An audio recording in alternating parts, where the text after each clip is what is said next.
ओम श्री परमात्मने नमः। श्रीमद्भगवद्गीता अतः पंचदशोऽध्यायः। श्रीभगवानुवाच ऊर्ध्वमूलमधः शाखम् अश्वत्थं प्राहुरव्ययम् छन्दांसि यस्य पन्नानि यस्तं वेद स वेदवित्।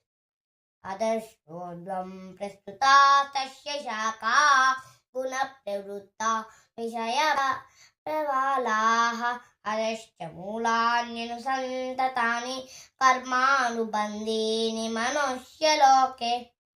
ओम तत्सदिति श्रीमद्भगवद्गीतासु उपनिषत्सु ब्रह्मविद्यायां योगशास्त्रे श्रीकृष्णार्जुन संवादे पुरुषोत्तमयोगो नाम पंचदशोऽध्यायः। ओम श्रीकृष्णार्पणमस्तु।